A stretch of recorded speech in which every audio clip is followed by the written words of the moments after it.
Hello बच्चों, कैसे हो आप सब। आज हम स्टार्ट करेंगे क्लास 10th मैथ्स में chapter number 13 circle and tangent.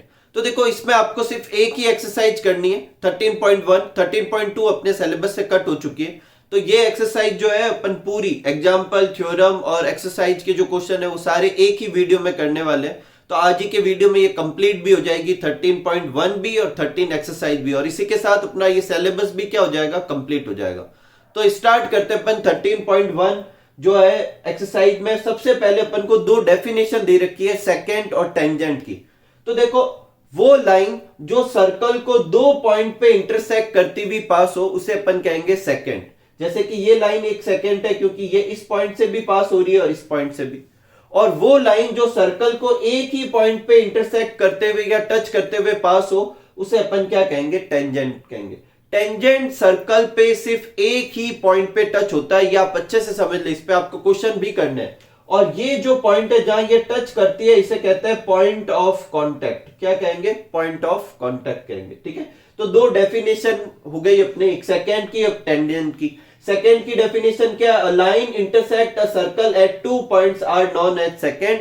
और टेंजेंट क्या हो जाएगा, a line intersect a circle only at 1 point, उसे अपन क्या कहेंगे, टेंजेंट कहेंगे। ठीक है, अब अपने सबसे पहली थ्योरम लेते हैं। देखो, ये थ्योरम बिल्कुल पूरी की पूरी थ्योरेटिकल है। अपने क्या दे रखा है कि tangent drawn from any point to a circle is perpendicular to line which join the centre. इस थ्योरम को ऐसे भी दे सकते हैं, और यही थ्योरम अपन को ऐसे भी दे सकते हैं कि रेडियस जो होती है वो टेंजेंट के क्या होती है, परपेंडिकुलर। देखो, इस थ्योरम में तो ये दे रखा है कि जो टेंजेंट है और जो सर्कल का सेंटर है, सर्कल के सेंटर से टेंजेंट को मिलाने वाली जो ये लाइन है, ये सर्कल के क्या है, परपेंडिकुलर। एग्जाम में आपको ऐसे भी दे सकता है कि प्रूफ करो कि रेडियस जो है वो सर्कल के टेंजेंट के क्या होती है, परपेंडिकुलर। अब ये प्रूफ करने से पहले मैं आपको एक चीज समझाता हूं। सपोज करो कि ये एक लाइन है और ये एक पॉइंट है। तो इस पॉइंट से इस लाइन की बहुत सारी डिस्टेंस हो सकती है, जैसे ये भी एक डिस्टेंस है, ये भी एक डिस्टेंस है, ये भी एक डिस्टेंस है। लेकिन जो शॉर्टेस्ट डिस्टेंस होगी वो कौन सी होगी, ये सीधी वाली, और वो परपेंडिकुलर होगी। तो अगर मैं ये प्रूफ कर दूं कि ओपी जो है वो शॉर्टेस्ट डिस्टेंस है, तो अगर ओपी शॉर्टेस्ट डिस्टेंस है बाकी डिस्टेंस के कंपेयर में, तो ओपी क्या है, परपेंडिकुलर भी होगा। और ये प्रूफ करता हूं। तो पहले अपन लिखते हैं गिवन क्या है। गिवन क्या है, एक सेंटर दे रखा है ओ सेंटर के साथ में, सर्कल दे रखा है, सॉरी, ओ सेंटर के साथ में एक्स वाई एक टेंजेंट दे रखा है और वो पी पॉइंट पे टच कर रहा है। ठीक है, और ओपी जो है वो रेडियस है। प्रूफ करना है कि ओपी जो है वो एक्स वाई के क्या है, परपेंडिकुलर। अब देखो, कंस्ट्रक्शन से अपन एक और पॉइंट लेते हैं क्यू। अब ये क्यू कहीं पे भी ले सकते हो, या यहां पर, यहां पर, यहां पर, यहां पर, यहां पर, कहीं पे भी ले सकते हो। ठीक है, अब देखो, और उसे अपन क्या कर देंगे, ज्वाइन कर देंगे, ओ क्यू ज्वाइन हो गया। अब मुझे पता है कि एक टेंजेंट जो होता है एक सर्कल पे सिर्फ एक ही पॉइंट पे टच करता है, और वो तो पहले ही दे रखा है पी। इसका मतलब क्यू जो है वो सर्कल के ऊपर तो हो नहीं सकता। इस पी के अलावा कोई भी पॉइंट लू अगर टेंजेंट का, तो वो सर्कल के ऊपर नहीं हो सकता, क्योंकि टेंजेंट जो होता है वो सर्कल पे सिर्फ एक ही पॉइंट पे टच करता है, और वो तो पी है। इसका मतलब क्यू कहीं पे भी लू वो सर्कल के बाहर ही होगा, और सर्कल के बाहर होगा, इसका मतलब ये ओ क्यू जो है वो ओपी से क्या होगा, बड़ा ही होगा, क्योंकि ओपी तो रेडियस है और सर्कल के बाहर का कोई भी पॉइंट रेडियस से बड़ा होगा, तभी तो वो सर्कल के बाहर है। इसका मतलब हर कंडीशन में ये ओ क्यू जो है वो ओपी से क्या होगा, बड़ा, और बड़ा होगा। इसका मतलब ओपी जो है वो शॉर्टेस्ट डिस्टेंस है, और अगर ओपी शॉर्टेस्ट डिस्टेंस है तो ओपी क्या है, परपेंडिकुलर। यही सब इस थ्योरी में लिखा हुआ है। ठीक है, तो ये आप नोट कर लीजिए। फिर अपन एक और थ्योरम करते हैं, फिर इस एक्सरसाइज पे 4 एग्जांपल है वो करेंगे, और फिर एक्सरसाइज के क्वेश्चन स्टार्ट करेंगे। ठीक है, नेक्स्ट लेते हैं आगे। ये थ्योरम है, बहुत ही इंपॉर्टेंट थ्योरम है। ये आपके एकदम सिंपल सी है लेकिन इंपॉर्टेंट थ्योरम है। क्या दे रखा है कि एक सर्कल लें और एक एक्सटर्नल पॉइंट ले जो सर्कल के बाहर, और इस एक्सटर्नल पॉइंट से सर्कल पे जो दो टेंजेंट खींचेंगे वो दोनों टेंजेंट इक्वल होंगे। ये अपन को प्रूफ करना है। ठीक है, और याद रखना अपने एक्सरसाइज में भी ये थ्योरम यूज करेंगे कि अगर एक ही एक्सटर्नल पॉइंट से सर्कल पे दो टेंजेंट खींचे जाते हैं तो वो टेंजेंट क्या होंगे, इक्वल होंगे।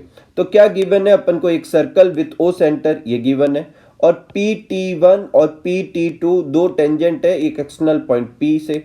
और क्या प्रूफ करना है अपन को कि PT1 जितना है PT2 भी क्या है, उतना का उतना ही है। अब अपन क्या करते हैं, कंस्ट्रक्शन करते हैं, और कंस्ट्रक्शन में सबसे पहले क्या करते हैं, O पॉइंट जो है इसको अपन P पॉइंट से क्या कर देते हैं, मिला देते हैं, और क्या करते हैं, इस O पॉइंट को T1 से मिला देंगे। ये OT1 किसका काम करेगी, रेडियस का, और रेडियस जो होती है वो टेंजेंट के हमेशा क्या होती है, परपेंडिकुलर होती है, ठीक है।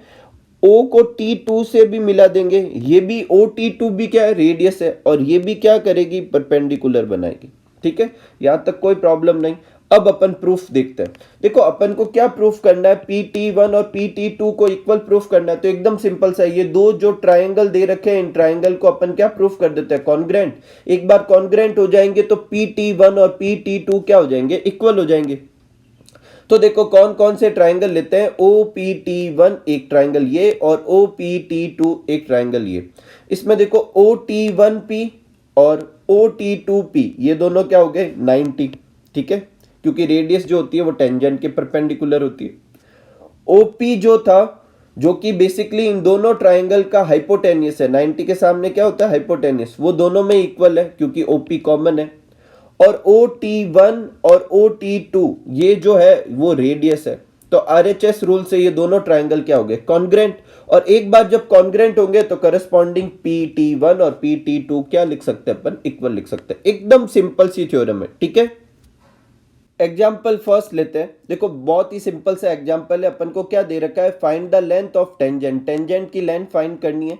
If the distance between tangent point and the centre is 13 centimetre और रेडियस दे रखी है। तो देखो ये अपन एक सर्कल ड्रॉ करते हैं और इस सर्कल से एक टेंजेंट ड्रॉ कर लेते हैं, ठीक है। और ये टेंजेंट का जो पॉइंट है, इसकी सेंटर से जो डिस्टेंस है वो अपन को दे रखी है, कितनी दे रखी है, 13, और रेडियस भी दे रखी है, कितनी दे रखी है, 5।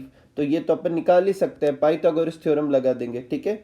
तो देखो जो रेडियस जो होती है वो टेंजेंट के साथ 90 बनाती है, तो इसके सामने वाला पॉइंट OQ जो है वो बेसिकली क्या है, अपने हाइपोटेनियस, और इसकी वैल्यू कितनी दे रखी है, 13 सेंटीमीटर।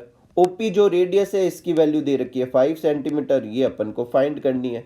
तो OQ square equal to OP square plus PQ square, सबकी वैल्यू पुट करेंगे, PQ की वैल्यू निकाल लेंगे। एकदम सिंपल सा क्वेश्चन है, 12 सेंटीमीटर आ जाएगा। नेक्स्ट है, if two concentric circle, if the chord of a larger circle touch the smaller one, then prove that the point of a contact bisect the chord। अपन को क्या proof करना है, देखो यहाँ पर दो सर्कल लेने, ये और कॉन्सेंट्रिक है, बदले तो क्या है, दोनों का सेंटर सेम है। अब लार्जर जो सर्कल है उसकी एक कॉर्ड ड्रॉ करते हैं, और कॉर्ड इस तरीके से ड्रॉ करनी है कि वो स्मॉलर सर्कल को क्या करे, टच करे। और अपन को ये प्रूफ करना है कि ये जो कॉर्ड जो है वो क्या होगी, स्मॉलर सर्कल से क्या होगी, बाइसेक्ट होगी। Prove that the point of contact bisect the chord, ये वाला जो पॉइंट है ये इस कॉर्ड को क्या कर रहा है, बाइसेक्ट कर रहा है। एकदम सिंपल सा है। देखो ये अपन सेंटर मानते हैं, इसको इससे मिला देते हैं, और इसको इससे मिला देते हैं, और इसको इससे मिला देते हैं, ठीक है। अगर ये बाइसेक्शन पॉइंट है तो ये वाली डिस्टेंस और ये वाली डिस्टेंस क्या होगी, सेम। सपोज करो जैसे ये A पॉइंट है, ये B पॉइंट है, और ये P पॉइंट है। अगर मैं ये प्रूफ कर देता हूं कि AP जितना है PB भी उतना ही है, तो ये बाइसेक्शन पॉइंट हो जाएगा। और ये प्रूफ करने के लिए मेरे पास क्या है, दो ट्राइंगल है। कौन कौन सा, ये वाला ट्राइंगल और एक ये वाला ट्राइंगल। अगर इन दोनों को मैं कॉन्ग्रेंट प्रूफ कर दूं तो मैं लिख सकता हूं कि AP और PB क्या है, बराबर है, और अगर बराबर है तो P बाइसेक्शन पॉइंट है। तो देखो दोनों ट्राइंगल लेते हैं, OPA और OPB, ये ले लिए दोनों point. OA equal to OB, OA और OB दोनों इक्वल होंगे क्योंकि ये लार्जर सर्कल की क्या है, रेडियस। कैसे पता चला, सेंटर से अगर सर्कल के सरकमफेरेंस तक कोई लाइन आएगी तो रेडियस ही होगी, तो ये रेडियस इक्वल हो गई। और OP जो है वो दोनों में कॉमन है, और रेडियस जो होती है वो टेंजेंट के साथ में क्या बनाती है, परपेंडिकुलर बनाती है, तो ये परपेंडिकुलर भी है। तो अपने RHS रूल से ये दोनों कॉन्ग्रेंट हो गए। एक बार जब ये कॉन्ग्रेंट हो गए तो AP और PB दोनों क्या हो जाएंगे, बराबर हो जाएंगे, ठीक है। दोनों क्या हो जाएंगे, बराबर। और अगर ये दोनों बराबर है, इसका मतलब OP जो है वो AB को क्या करती है, बाइसेक्ट करती है, ठीक है। नेक्स्ट एग्जाम्पल लेते हैं, a circle touch the side BC of a triangle ABC। देखो एक ट्राइंगल लेना है, ये अपन को ABC ट्राइंगल ले लेंगे। इसकी ये जो BC साइड है ये पूरा क्या हो जाएगा, ABC। इसकी जो ये BC साइड जो है वो एक सर्कल को टच कर रही है और बाहर की तरफ से टच कर रही है P पॉइंट पे, यहाँ तक दे रखा है। ए बी और ए सी आर प्रोड्यूस, अगर इन दोनों को आगे बढ़ाएं तो वो सर्कल पे क्यू और आर पॉइंट पे क्या कर रहे हैं, टच कर रहे हैं। ए बी को बढ़ाएंगे तो वो क्यू पॉइंट पे और ए सी को बढ़ाएंगे तो आर पॉइंट पे टच कर रहे हैं। प्रूफ करना है कि ये जो ए क्यू है, ये वाला जो टेंजेंट है यहाँ तक, वो half of perimeter of A B C. अब ए बी सी का पेरीमीटर क्या होगा, A B plus B C plus A C. इन सबको सम करने पर जो आंसर आए उसके हाफ जो होगा वो ए क्यू के बराबर होगा। ऐसा अपन को क्या करना है, प्रूफ करना है। तो गिवन लिख दिया अपन ने कि ट्राइंगल ए बी सी है, उसकी साइड बी सी जो है वो सर्कल पे पी पॉइंट पे टच कर रही है। ए बी का जो एक्सटेंशन है वो क्यू पॉइंट पे टच कर रहा है और ए सी का जो एक्सटेंशन है वो आर पॉइंट पे टच कर रहा है। प्रूफ क्या करना है, A Q equal to half, perimeter था तो A B plus B C plus A C. Triangle का पेरीमीटर क्या होता है, उसकी साइड का क्या होता है, सम होता है। अब देखो अपन प्रूफ देखते हैं। तो ये एक्सटर्नल पॉइंट है और एक्सटर्नल पॉइंट से खींचा गया टेंजेंट क्या होता है, इक्वल। तो ए क्यू जितना होगा ए आर भी उतना उतना होगा। इसको भी अपन समझ सकते हैं। देखो ये एक्सटर्नल पॉइंट है, यहाँ पर भी दो टेंजेंट जैसा है, बी क्यू और बी पी, ये भी इक्वल होंगे। सी जो है वो भी एक्सटर्नल पॉइंट है, इसके भी दो टेंजेंट हो जाएंगे, सी पी और सी आर। अब मैं क्या करता हूँ, ए क्यू और ए आर को ऐड कर लेता हूँ, A Q plus A R. अब ए क्यू की जगह क्या लिख सकता हूँ, A B plus B Q लिख सकता हूँ, A B plus B Q लिख दिया। और ए आर की जगह क्या लिख सकता हूँ, ए सी प्लस सी आर, ये ए सी प्लस सी आर लिख दिया। क्योंकि मैं जानता हूँ ए क्यू और ए आर इक्वल है इस वाली इक्वेशन से, तो ए क्यू की जगह ए क्यू और ए आर की जगह पर भी ए क्यू। ए क्यू क्यों लिखा, क्योंकि मुझे प्रूफ में ए क्यू लाना है। और ये देखो ए बी तो अपने ट्राइंगल की साइड है, ए सी भी अपने ट्राइंगल की साइड है, ठीक है। ये पीछे जो दो दे रखी है इनको अलग से लिख लेते हैं। तो ए बी की जगह ए बी लिख लेता हूँ, ए सी की जगह ए सी लिख लेता हूँ। ये बी क्यू और सी आर जो दो अलग से थे इनको अपन ब्रैकेट में बंद कर देते हैं। अब बेसिकली बी क्यू तो है ये और सी आर ही, ये मेरे काम की नहीं है। लेकिन बी क्यू जो है वो बी पी के इक्वल है और सी आर जो है वो सी पी के इक्वल है। तो अगर मैं ये दोनों लिख देता हूँ तो बी सी बन जाएगा। तो बी क्यू की जगह तो मैं क्या लिख लूंगा, बी पी। देखो बी क्यू की जगह बी पी लिख सकते हैं, तो ये बी पी लिख दिया। और सी आर की जगह मैं क्या लिख सकता हूँ, सी पी लिख सकता हूँ, क्योंकि इक्वल है। तो देखो सी आर की जगह सी पी लिख दिया। अब B P plus C P क्या हो जाएगा, बी सी। तो twice of A Q equal to A B plus A C plus B C. तो ए क्यू इक्वल टू क्या हो जाएगा, 2 को इधर भेज देंगे, half A B plus A C plus B C. और यही मेरे को क्या करना था, प्रूफ करना था, ठीक है। देखो लास्ट एग्जाम्पल लेते हैं, एग्जाम्पल 4। थोड़ा सा बड़ा एग्जाम्पल है पर बहुत ही सिंपल सा एग्जाम्पल है। मैं आपको जो कह रहा हूं उस पर आप फोकस करना तो बड़े आराम से हो जाएगा। देखो क्या दे रखा है कि the side of A B B C and C A of A B triangle touch a circle. एक क्या करना है अपन को, डायग्राम भी खुद बनाना है। एक ट्राइंगल लेना है और उसके बीच में अपन को क्या कराते हैं, टच कराते हुए एक सर्कल बना देना है। और ये ट्राइंगल का क्या नाम है, ए बी सी, ठीक है। और जो सर्कल को अपन ये टच करवा दिया, अब ये सर्कल कहाँ टच हो रहा है, जो ए बी जो है वो एल पॉइंट पे टच कर रही है, ऐसा क्वेश्चन में दे रखा है। ए बी जो है वो एन पॉइंट पे और बी सी जो है वो एम पॉइंट पे क्या कर रहा है, टच कर रहा है। ए एन की वैल्यू दे रखी है 6 सेंटीमीटर और सी एन की वैल्यू दे रखी है 8 सेंटीमीटर और कह रहा है कि पेरीमीटर फाइंड करो। अब पेरीमीटर फाइंड करने के लिए मुझे ए बी मालूम होनी चाहिए, वो तो चलो इन दोनों को ऐड करके निकाल लूंगा। ए बी भी मालूम होनी चाहिए और बी सी भी मालूम होनी चाहिए, तो ये अपन को करना है। तो पहले अपन डायग्राम में कुछ चीजें लिखते हैं। देखो अगर ये वाला जो पॉइंट है ये एक्सटर्नल पॉइंट है, तो जितना ए एन होगा उतना का उतना ही क्या होगा, ए एल। क्यों, क्योंकि ए की एक्सटर्नल पॉइंट से जो टेंजेंट खींचे जाते हैं वो क्या होते हैं, सेम।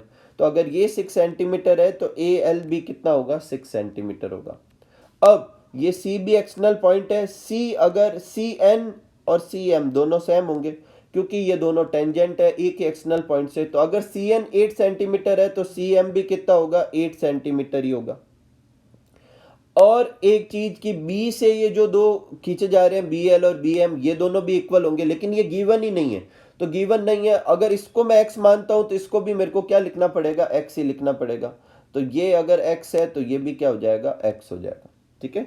अब पेरीमीटर निकालने के लिए अपन क्या करेंगे, इसको आप अच्छे से समझो। इस सर्कल का इस ट्राइंगल का अपन एरिया निकालते हैं। दो तरीके से अपन एरिया निकालेंगे। पहले अपन निकालते हैं हीरोन्स फॉर्मूला से। हीरोन्स फार्मूला क्या होता है, पहले एस निकाल देते हैं, सेमी पैरामीटर कहते हैं, और फिर इस फार्मूले में root S, S minus A, S minus B, S minus C में पुट कर देंगे तो क्या आ जाएगा, अपना एरिया आ जाएगा। एक तो इस तरीके से निकालेंगे। एक बाद में क्या करेंगे, यहाँ पे इस ट्राइंगल को 3 पार्ट में डिवाइड कर देंगे, और इस वाले ट्राइंगल का एरिया, इस वाले ट्राइंगल का एरिया और इस वाले ट्राइंगल का एरिया सम करके मैं पूरे ट्राइंगल का एरिया निकाल दूंगा। उन दोनों ट्राइंगल के एरिया को जब इक्वेट करूंगा तो x की वैल्यू आ जाएगी। एक बार जब x की वैल्यू आ जाएगी तो इस वाले की वैल्यू निकाल सकता हूँ। ये टोटल कितना हो जाएगा, 8 प्लस एक्स, तो x की वैल्यू पुट कर दूंगा। ये भी कैसे निकाल सकता हूँ, 6 प्लस एक्स, और ये तो निकली हुई है, और फिर उन दोनों को, तीनों को क्या कर दूंगा, ऐड कर दूंगा। तो अपन को x निकालने के लिए इस क्वेश्चन में क्या करना है, 2 बार ट्राइंगल का एरिया निकालना। तो पहले निकालते हैं अपन हीरोन्स फार्मूला से। अब हीरोन्स फार्मूला से निकालने के लिए अपन पहले क्या निकालना पड़ेगा, सेमी पेरीमीटर। और सेमी पेरीमीटर कैसे निकालते हैं, जो ट्राइंगल का पेरीमीटर होता है बोले तो ए सी, बी सी और ए बी तीनों को ऐड करके 2 से डिवाइड करना होगा। तो ए सी कितना है, देखो ए सी कितना होगा, यहां तक है 6, यहां तक है 8, तो 8 प्लस 6 कितना हो जाएगा, 14। बी सी कितना होगा, देखो यहां तक है 8 और यहां तक है x, तो पूरा कितना हो जाएगा, 8 प्लस एक्स। और ऐसे कैसे, ए बी कितना हो जाएगा, 6 प्लस एक्स। एस कैसे निकालेंगे अपन, इन तीनों को ऐड करके किससे डिवाइड कर देंगे, 2 से। तो देखो 6 प्लस 8 कितना हो जाएगा, 14, और 14 और 14 कितना हो जाएगा, 28, और x कितना हो जाएगा, 2x। तो 28 अपॉन 2x, इसको 2 से डिवाइड कर देंगे। तो इसको डिवाइड करेंगे तो कितना आ जाएगा, अपना 14 आ जाएगा, और 2x को डिवाइड करेंगे तो अपना कितना आ जाएगा, x आ जाएगा। तो क्या आंसर हो जाएगा, 14 प्लस एक्स क्या हो जाएगा, आंसर हो जाएगा। इसके बाद अपन क्या निकालते हैं, एरिया। एरिया निकालने के लिए क्या फॉर्मूला लिखेंगे अपन, हीरोन्स फार्मूला। हीरोन्स फार्मूला क्या होता है, सेमी पैरामीटर को एस से डिनोट करते हैं। ए बी सी क्या होता है, ए एंगल के सामने वाली साइड ए की वैल्यू होती है, स्मॉल ए की। बोले तो स्मॉल ए की जगह किसकी वैल्यू रखनी है, बी सी की। बोले तो स्मॉल ए की जगह अपन को, बी सी कितना है, 8 प्लस एक्स, तो स्मॉल ए की जगह क्या लिखना है अपन को, बी सी की वैल्यू 8 प्लस एक्स रखनी है। इस वाले एंगल के सामने वाली साइड को स्मॉल बी से डिनोट करते हैं। बोले तो ए सी जो है वो स्मॉल बी का काम करेगी, और वो कितना है, 14। और एंगल सी के सामने वाली साइड स्मॉल सी का काम करेगी, बेसिकली ए बी, और उसकी वैल्यू कितनी है, 6 प्लस एक्स।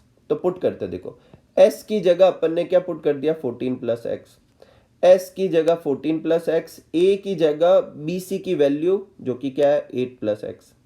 फिर वापस s की जगह 14 प्लस एक्स, और b की जगह किसकी वैल्यू पुट करेंगे, ac की, और ac की वैल्यू कितनी है, 14। फिर s की जगह 14 प्लस एक्स, माइनस की जगह माइनस, और c की जगह किसकी वैल्यू पुट करेंगे, ab की, जो कि क्या है, 6 प्लस एक्स। अब यहाँ देखो, जब माइनस हटाएंगे अपन, तो ब्रैकेट हटाएंगे सॉरी, तो ये वाला माइनस का हो जाएगा, ये भी माइनस का, तो x से x कट हो जाएगा। 14 में से 8 माइनस होगा तो कितना रहेगा, 6। यहाँ पे 14 से 14 कट हो जाएगा, पीछे क्या बचेगा, x। यहाँ पर x से x कट हो जाएगा, और 14 में से 6 माइनस हो जाएगा, कितना रहेगा, 8। ठीक है, अब इन तीनों को मल्टीप्लाई करवा देता हूँ मैं। तो देखो 8 और x को मल्टीप्लाई कराएंगे तो अपने कितना आ जाएगा, 48, और x की जगह x, 48x, और ये बाहर 14 प्लस x ऐसे कैसे ही पड़ा, इसको ऐसे ही छोड़ देंगे। ठीक है, क्योंकि एरिया निकालना तो इसलिए सेंटीमीटर स्क्वायर। ये अपन ने एरिया निकला किससे, हीरोन्स फार्मूला से। अब एक और तरीके से अपन एरिया निकालते हैं। तो इस बार जो अपन एरिया निकालेंगे वो अपन एरिया कैसे निकालेंगे, देखो ये ट्राइंगल को, ये ट्राइंगल का सेंटर है, अपन को रेडियस गिवन है। बोले तो ये और ये डिस्टेंस अपन को मालूम है, तो अपन इस ट्राइंगल को सेंटर से इसको मिला देते हैं, इसको भी मिला देते हैं, और इसको भी मिला देते हैं। अब अगर मैं इस वाले ट्राइंगल का एरिया प्लस इस वाले ट्राइंगल का एरिया प्लस इस वाले ट्राइंगल का एरिया पुट करूंगा तो टोटल एरिया आ जाएगा। तो इस बार ट्राइंगल एबीसी का एरिया कैसे निकालूंगा, ए ओ बी ट्राइंगल का area plus B O C triangle का area plus A O C triangle का एरिया। और यहाँ ट्राइंगल का एरिया निकालने के लिए मैं फॉर्मूला लगाऊंगा हाफ बेस इनटू हाइट। जैसे ए ओ बी का निकालना है तो बेस कितना है इसका, ए बी, और हाइट कितना है, ओ एल। अब यहाँ तीनों ही ट्राइंगल में जो ये हाइट है, O L, O M, O N, वो मेरे को पता है क्योंकि ये रेडियस है, और रेडियस क्वेश्चन में गिवन है कितनी है, 4। तो पुट करते देखो, पहले ए ओ बी ट्राइंगल को लेते हैं, ए ओ बी ट्राइंगल, इसका बेस क्या है, ए बी, और हाइट क्या है, ओ एल। तो half A B into O L ठीक ऐसे कैसे half B C into O M half A C into O N, इन दोनों ट्राइंगल की भी हो जाएगी। अब ए बी की इन तीनों में देखो हाफ हाफ आ रहा है तो मैंने हाफ कॉमन ले लिया। ए बी की जगह क्या लिख दिया 6 प्लस एक्स, ओ एल कितना था 4 क्योंकि रेडियस है, हाफ तो कॉमन चला गया। बी सी की जगह लिख दिया 8 प्लस एक्स, ओ एम क्या थी रेडियस तो उसकी जगह 4, हाफ कॉमन चला गया। ए सी की जगह 14 और ओ एन रेडियस है उसकी जगह 4। इन तीनों में 4 कॉमन आ रहा है, 4 भी कॉमन ले लिया। इधर कितना बचा 6 प्लस एक्स, इधर 8 प्लस एक्स, इधर 14। ऐड करते हैं 8 प्लस 6 कितना हो जाएगा 14, 14 और 14 कितना हो जाएगा 28, एक्स और एक्स कितना हो जाएगा 2x। ठीक है, अब एक काम और करते हैं अपन कि इन दोनों में अपन कॉमन ले लेते हैं। देखो 2 कॉमन आ रहा है, अगर 2 कॉमन ले लूंगा पहले से ही बार 2 है, एक और 2 कॉमन हो जाएगा तो 4 हो जाएगा। यहाँ पर कितना बचेगा 2x की जगह x और 28 की जगह 14। ये हो गया अपना इक्वेशन सेकेंड। ये भी एरिया है इसी ट्राइंगल का और ये भी एरिया इसी ट्राइंगल का, तो दोनों को इक्वेट कर देता हूँ। क्योंकि इस तरफ रूट है तो दोनों साइड स्क्वायर कर देते हैं। इधर स्क्वायर करेंगे तो ये रूट हट जाएगा, इधर 4 का स्क्वायर हो जाएगा 16 और इसका स्क्वायर खोलना नहीं है अपन को, इसके ऊपर 2 लगा देंगे। 1 से 1 कट हो जाएगा, 14 से ये कट हो जाएगा 3x, 3x equal to x plus 14 तो x इक्वल टू 7। एक बार x निकलते ही बस x निकालने के लिए ही दोनों ट्राइंगल इक्वेट किए थे। एक बार जब x निकल जाएगा तो अपन ए बी बी सी दोनों निकाल सकते हैं। AC तो पहले ही निकली हुई है, 8 प्लस 6 कितनी थी अपने 14 थी। BC कितना था 8 प्लस एक्स, एक्स की वैल्यू 7, 8 प्लस 7 15। AB कितना था 6 प्लस एक्स, 6 की जगह 6 और x की वैल्यू कितनी आ गई 7 तो 13। अब तीनों की एक बार जब वैल्यू निकल गई है तो पेरीमीटर निकाल सकते हैं, तीनों को ऐड कर देंगे कितना आ जाएगा 42 सेंटीमीटर। ठीक है, एक्सरसाइज का फर्स्ट क्वेश्चन लेते हैं जो कि बेसिकली एक ट्रू फॉल्स है। तो फर्स्ट का फर्स्ट है कि tangent of a circle is the line which intersect the circle at 2 point, जो कि क्या है फॉल्स स्टेटमेंट है, क्योंकि सर्कल का टेंजेंट सर्कल पे सिर्फ एक ही पॉइंट पे टच करता है, 2 पॉइंट पे टच करने वाले को क्या कहते हैं अपन सेकेंड कहते हैं। तो tangent intersect the circle eight 1 point, इसलिए ये क्या होगा फॉल्स होगा। सेकेंड है कि अ टेंजेंट एक्स वाई, एक एक्स वाई टेंजेंट है वो सर्कल को पी पॉइंट पे टच कर रहा है और सेंटर जो है वो ओ दे रखा है और क्यू और कोई पॉइंट दे रखा है। अभी अपन ने आपको पता हो तो एक थ्योरम की थी जो सबसे फर्स्ट थ्योरम की थी, उसमें अपन ने ऐसे ही किया था, यहां पर कोई क्यू पॉइंट लिया था और जब अपन ने वो क्यू पॉइंट लिया था तो मैंने थ्योरम में आपको लिखाया था कि ये क्यू पॉइंट जो होगा वो इस ओपी और ये ओक्यू में रिलेशन बता रही है, ओक्यू हमेशा बड़ा होगा। लेकिन यहां कह रहा है कि ओपी और ओक्यू क्या है सेम है, जो कि पॉसिबल नहीं है। ये तब पॉसिबल होता जब क्यू भी कहां पर होता सर्कल के ऊपर, लेकिन एक टेंजेंट सर्कल पे सिर्फ एक ही पॉइंट पे टच कर रहा है वो पी है, तो ओपी रेडियस होगी, बाकी क्यू पॉइंट जो है वो हमेशा सर्कल के बाहर होगा। इसका मतलब ओक्यू जो है हमेशा बड़ा होगा, बराबर नहीं होगा, इसलिए फॉल्स है। नेक्स्ट है कि एल एम और एक्स वाई दो टेंजेंट है और ये दोनों टेंजेंट पी और क्यू पॉइंट पे खींचे गए और P Q is a diameter. देखो ये P पॉइंट पे एक LM खींचा गया, Q पॉइंट पे XY, ये दो टेंजेंट खींचे गए और कह रहा है कि PQ डायमीटर है। तो डायमीटर है इसका मतलब अगर मैं ये अपने सेंटर लूं तो ये OP जो है इसके साथ कितना बनाएगी 90 डिग्री और ये OQ जो है इसके साथ कितना बनाएगी 90 डिग्री और साथ में ये दोनों एंगल क्या है इंटीरियर एंगल भी है, ऐसा है ना इंटीरियर एंगल, और साथ में 90 डिग्री के भी है। और ऐसा जब भी होता है तो क्या होगा, ये दोनों लाइनें क्या होगी पैरेलल होगी। तो ये कह रहा है क्या ये दोनों टेंजेंट पैरेलल होंगे, हाँ ये दोनों टेंजेंट क्या होंगे पैरेलल होंगे, तो ट्रू है। नेक्स्ट क्वेश्चन अपना जो है वो थोड़ा देखो कंस्ट्रक्शन बेस्ड है, इसको आप अच्छे से समझे। क्या दे रखा है कि O is the centre of a circle, ये O एक सेंटर ऑफ सर्कल है, ठीक है ये, और ये जो सर्कल है वो खुद भी किसी दूसरे सर्कल के सेंटर से पास होता है। ये जो पॉइंट है ये किसी और सर्कल का सेंटर है, ठीक है, और वो क्या दे रखा है A, ये इस वाले सर्कल का दे रखा है O, जो दूसरा वाला सर्कल है वो इसके सेंटर से पास हो रहा है और ये इसके सेंटर से पास हो रहा है, ऐसा क्वेश्चन में दे रखा है। और ये दो इन दोनों के क्या हो जाएंगे इंटरसेक्शन पॉइंट। इसके बाद AOB एक लाइन है, AOB, B अब कहीं पे भी लगा सकता हूं, पर वो कह रहा है कि वो क्या है एक स्ट्रेट लाइन है, तो यहां पर मैंने लगा दिया B, ये AOB एक स्ट्रेट लाइन हो गई। इसके बाद क्या कह रहा है कि one line then the tangent drawn from B, B से मेरे को टेंजेंट ड्रॉ करना है इस वाले सर्कल पे, ये सर्कल पे दो टेंजेंट ड्रॉ कर दिए, ठीक है। अब वो कह रहा है कि B will be pass through the intersection point of both circle, और ये टेंजेंट जो है दोनों सर्कल के इंटरसेक्शन पॉइंट से पास हो रहे हैं। हाँ हो रहे हैं, देखो ये दोनों सर्कल जो है इसी पॉइंट पे इंटरसेक्ट कर रहे थे और ये टेंजेंट भी इधर से ही पास हो रहे हैं। तो ये अपने ट्रू स्टेटमेंट हो गया। अब लिखने के लिए, एक्सप्लेनेशन के लिए अपन ये लिख सकते हैं कि ये जो है यहां से ए बी, ये क्या है, सेमी सर्कल है, और सेमी सर्कल सर्कल की बाउंड्री पर कितना डिग्री बनाता है, 90 डिग्री बनाता है, और ये भी ऊपर वाला भी सेमी सर्कल है, ये भी 90 बना रहा है। इसका मतलब ये वाला सर्कल या पी पॉइंट पे भी 90 बना रहा है, क्यू पॉइंट पे भी 90 बना रहा है।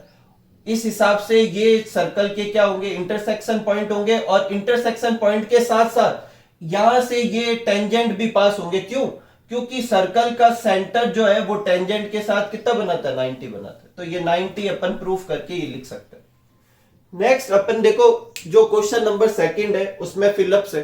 तो फिलिप्स देखो, पहली फिलिप्स है कि फिलिप्स छोड़ रखी है और क्या रहा है कि टेंजेंट जो है वो सर्कल पे सिचुएटेड होता है, तो एक ही पॉइंट पे टच करता है, तो एक आएगा। A line which intersect the circle at 2 point, एक लाइन जो सर्कल के 2 पॉइंट पे इंटरसेक्ट करे, क्या कहते हैं उसको, सेकंड कहेंगे। नेक्स्ट है, एक सर्कल पे कितने पैरेलल टेंजेंट ड्रॉ कर सकता हूं, तो 2 कर सकता हूं। इसका मतलब ये है कि देखो एक सर्कल लेना है, एक लाइन खींच देनी, अब इसके पैरेलल एक और टेंजेंट ड्रॉ करना है। ऐसे कितने कर पाऊंगा, एक और कर पाऊंगा, सिंपल सी बात है। ठीक है। नेक्स्ट है, the common point of tangent and circle is known as. Question basically ये कह रहा है कि सर्कल का टेंजेंट सर्कल पे जहां टच करेगा उस पॉइंट को क्या कहते हैं, तो उसे क्या कहते हैं, पॉइंट ऑफ कांटेक्ट कहेंगे। कोई तकलीफ नहीं, तो ये आप नोट कीजिए, फिर अपन एक्सरसाइज के आगे के क्वेश्चन करते हैं। नेक्स्ट क्वेश्चन लेते हैं अपन, क्वेश्चन नंबर 3। क्या दे रखा है कि 2 concentric circle have radius 5 centimetre और 3 सेंटीमीटर। 2 सर्कल दे रखे हैं और दोनों सर्कल का सेंटर सेम है। अंदर वाले सर्कल का रेडियस दे रखी है 3 और बाहर वाले की कितनी दे रखी है, 5 दे रखी है।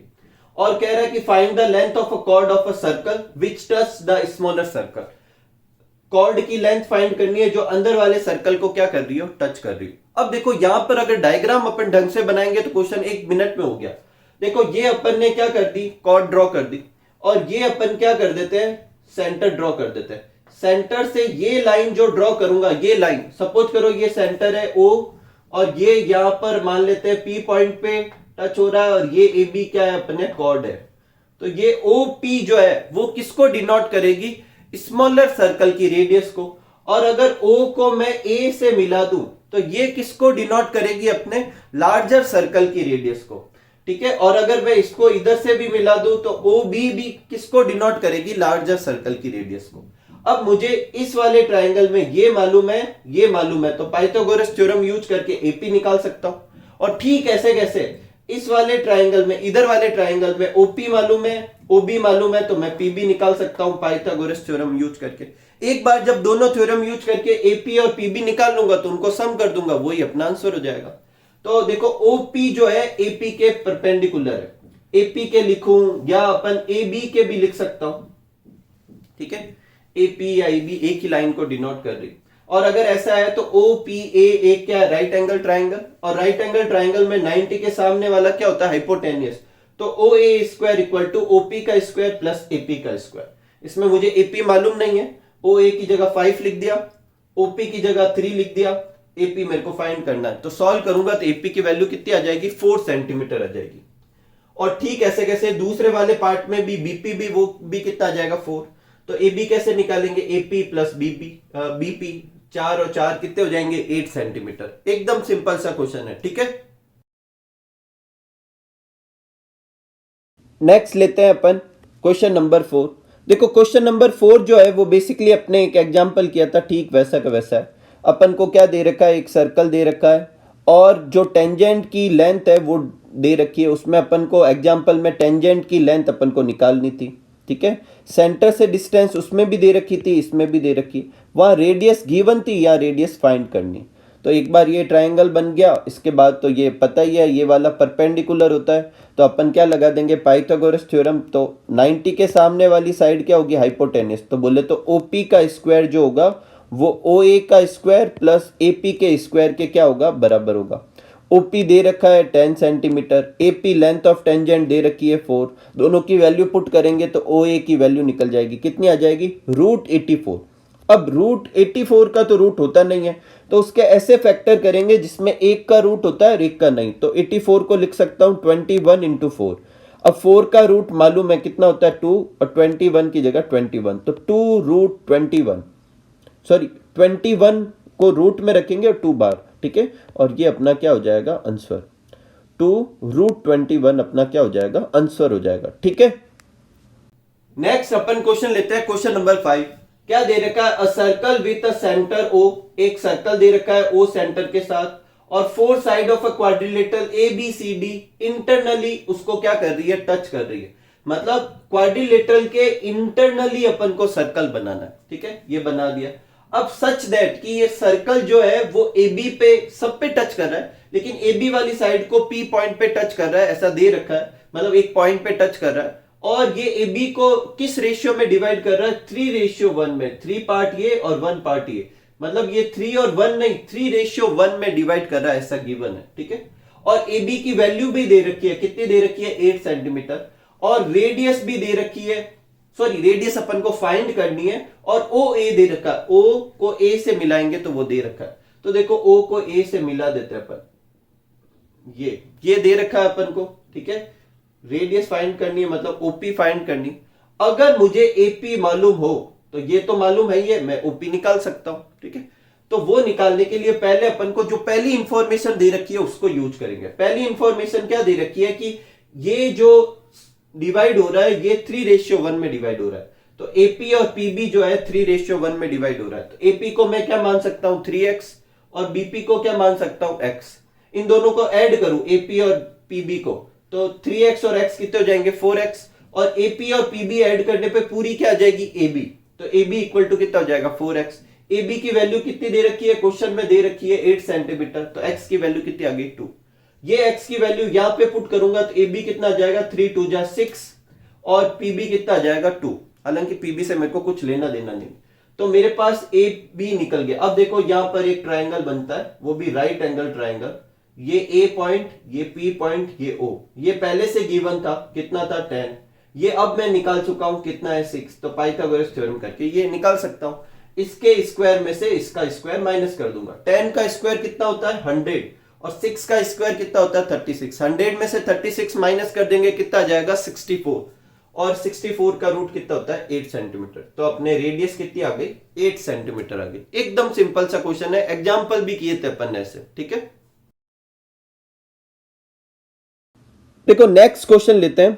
नेक्स्ट क्वेश्चन बहुत ही इंपॉर्टेंट क्वेश्चन है और एकदम सिंपल सा क्वेश्चन है। देखो अच्छे से सुनना, क्या है, क्या दे रखा है कि एक सर्कल जो है वो टच कर रहा है एक क्वाड्रिलेटरल की साइड को। एक सर्कल बनाना है और उसके ऊपर एक क्वाड्रिलेटरल बना देना है, ठीक है। और ये क्वाड्रिलेटरल सर्कल को टच कर रहा है। प्रूफ करना है कि that angle made by opposite side, जैसे ये अपोजिट साइड है एक और एक ये, और ये जो सर्कल के सेंटर पे जो एंगल सबटेंड करते हैं बोले तो ये ए ओ डी वाला एंगल और बी ओ सी वाला एंगल, इन दोनों एंगल का सम जो है वो 180 होना चाहिए। कितना होना चाहिए 180, ये प्रूफ करना है। या तो इन दोनों का या इसका और इसका, दोनों में से किसी का भी अपोजिट जो साइड जो सेंटर पे एंगल बना रही है उसका सम कितना प्रूफ करना है अपन को 180, तभी वो क्या होंगे सप्लीमेंट्री होंगे। तो गिवन क्या है, ABCD एक क्वाड्रिलेटरल है जो सर्कल पे टच करता है, कहां पर FGHE पे टच कर रहा है। प्रूफ करना है अपोजिट साइड का, तो या तो अपन प्रूफ कर देते हैं कि AOB और BOC इन दोनों ट्राइंगल का जो सम है वो 180 है, या फिर अपन ये प्रूफ कर सकते हैं कि AOD और BOC इन दोनों का सम कितना है 180 है, ठीक है। कोई भी एक प्रूफ कर देंगे।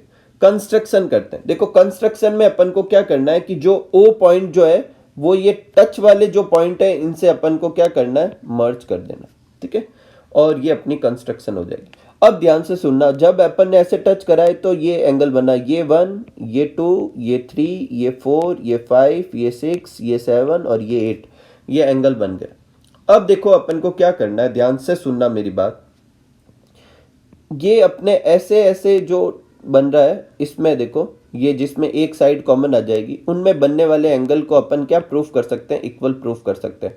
पहले इन दोनों ट्राइंगल को कॉन्ग्रेंट करूंगा। अगर मैं कॉन्ग्रेंट करूंगा तो 1 और 8 क्या हो जाएंगे इक्वल। ठीक ऐसे कैसे 2 और 3 क्या हो जाएंगे इक्वल।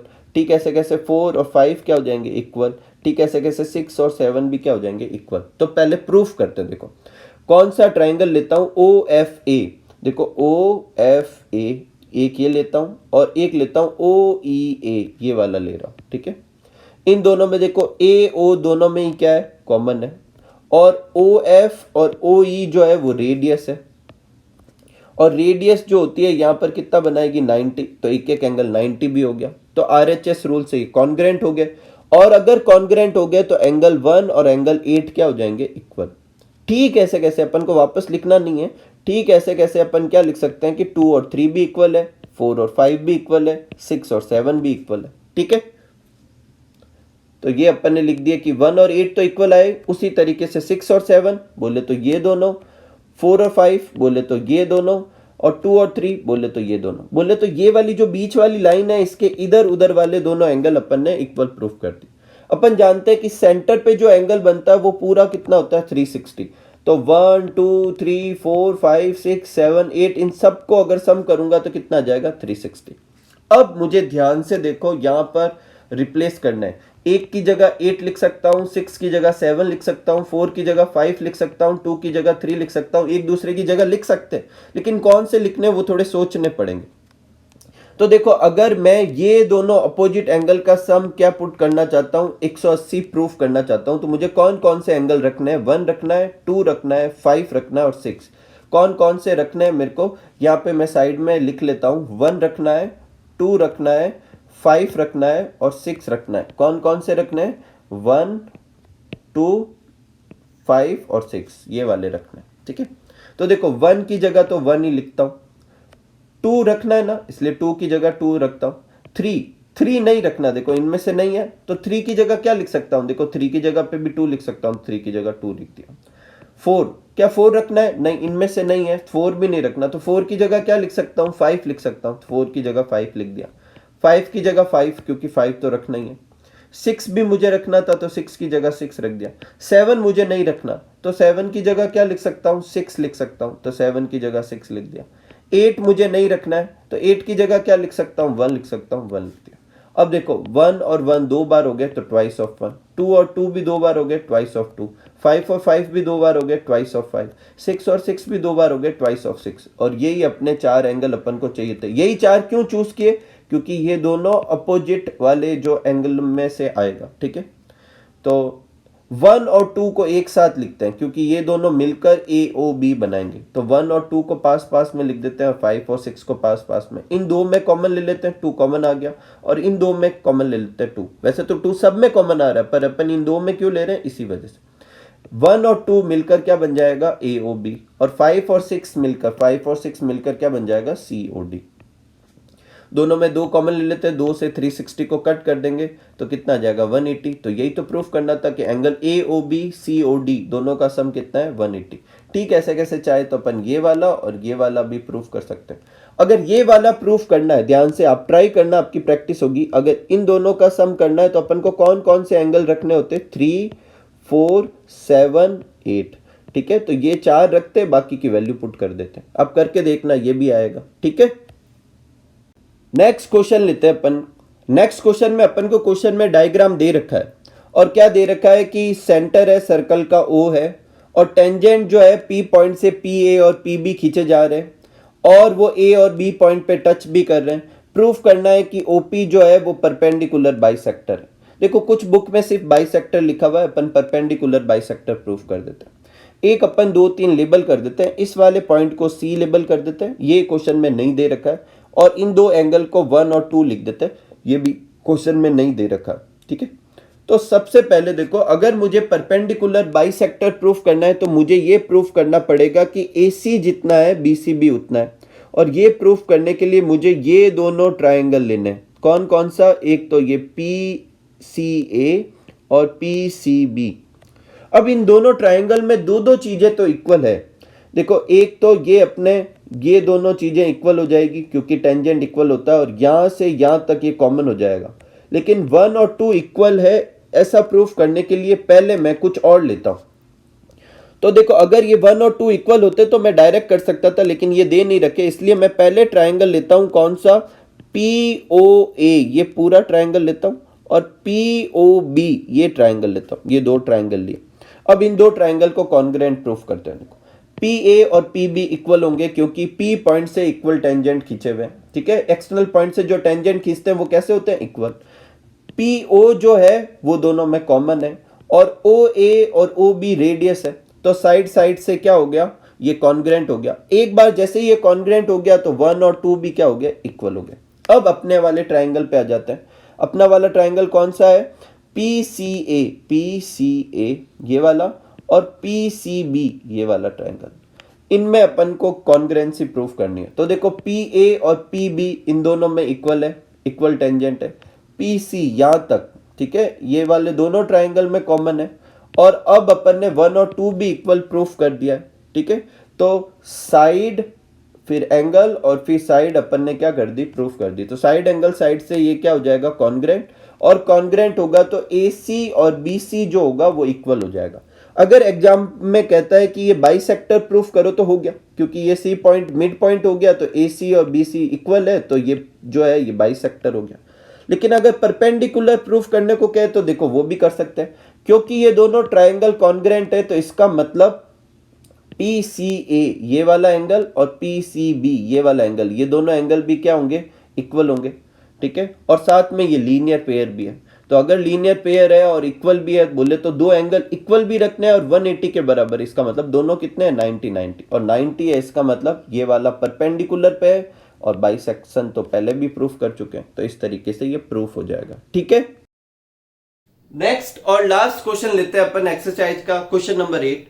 मे भी ये क्वेश्चन आपके एग्जाम में ना आए, क्योंकि ये जो क्वेश्चन है इसमें एक साइक्लिक क्वाड्रिलेटरल की प्रॉपर्टी लगेगी और साइक्लिक क्वाड्रिलेटरल की प्रॉपर्टी वाले क्वेश्चन कट हो चुके हैं, लेकिन फिर भी कर लेते हैं, सिंपल सा क्वेश्चन है। देखो साइक्लिक क्वाड्रिलेटरल दो तरीके से प्रूफ कर सकते हैं। वो क्वाड्रिलेटरल जिसके चारों पॉइंट एक सर्कल पे, उसे साइक्लिक क्वाड्रिलेटरल कहते हैं, या फिर वो क्वाड्रिलेटरल जिसके अपोजिट एंगल जो है उनका सम कितना होना चाहिए, 180, वो भी क्या कहलाता है, साइक्लिक क्वाड्रिलेटरल कहलाता है। तो अपन दूसरे वाले तरीके से प्रूफ करेंगे इधर।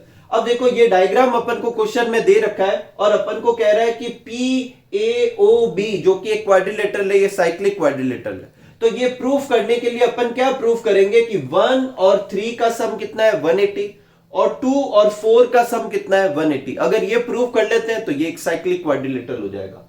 तो इन अ ट्राइंगल PAOB क्वाड्रिलेटरल, देखो 1 + 2 + 3 + 4 इक्वल टू कितना होगा, 360। क्यों, क्योंकि एक क्वाड्रिलेटरल के चारों एंगल का सम कितना होता है, 360 होता है। अब देखो 2 और 4 तो क्या होंगे, 90 होंगे। क्यों होंगे दोनों 90, क्योंकि रेडियस जो होती है वो अपने टेंजेंट पे क्या बनाती है, परपेंडिकुलर बनाती है। इसका मतलब 2 भी 90 और 4 भी 90 है, तो 2 और 4 अपोजिट एंगल भी है और इन दोनों का 90 हो गया, तो इन दोनों का सम कितना हो गया, 180। तो एक तो हो गया।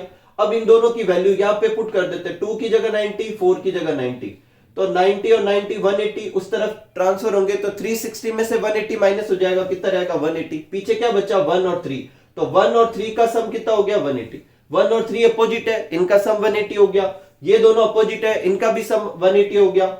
अगर sum of opposite angle of a quadrilateral 180 होता है तो वो क्वाड्रिलेटरल क्या होता है, अपना साइक्लिक क्वाड्रिलेटरल होता है। तो ये अपने प्रूफ हो गया।